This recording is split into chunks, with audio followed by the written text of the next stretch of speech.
Hey, what's going on, guys? Welcome back to iGeek Tech, and today we're going to be reviewing the Apple Watch SE 2nd Gen, Apple's budget-friendly smartwatch that came out in late 2022. And today we're going to be looking into whether it is still worth it in the year 2025. So the Apple Watch SE 2 is Apple's cheapest Apple Watch in the lineup. It currently goes for $249, though on many sites like Target, Walmart, Best Buy, they go for cheaper most of the time than that. And for the price and the value, it still delivers very premium feature. It still has the heart rate monitor, it has the workouts, it has mostly every single feature that's on the Apple Watch nowadays is on this device. Now, when it comes to power, this device is rocking the S8 chip introduced in the Apple Watch Series 8, which I'm actually also currently wearing right now.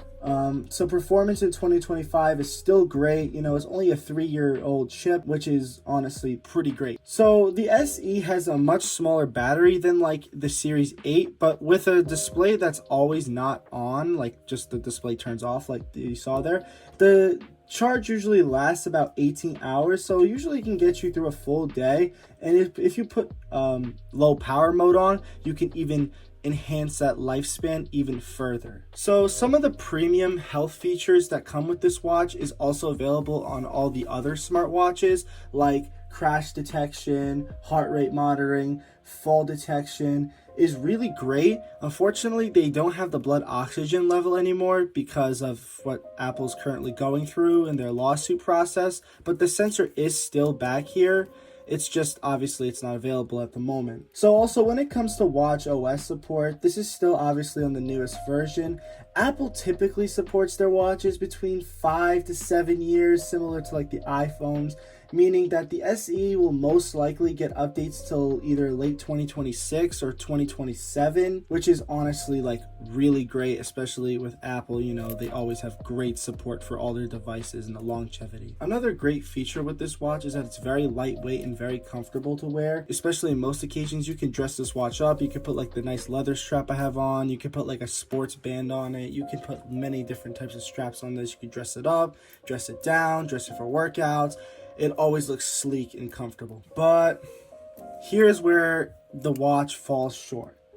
Now, in 2025, most smartwatches have this feature, and I really wish Apple would give this to the SE, but obviously they probably will never, is an always-on display, especially when it comes to watches like how mine is right now. You can just tilt it up and it comes right on, but even when it's off like this, you still have like a display where you can kind of check the time and stuff like that.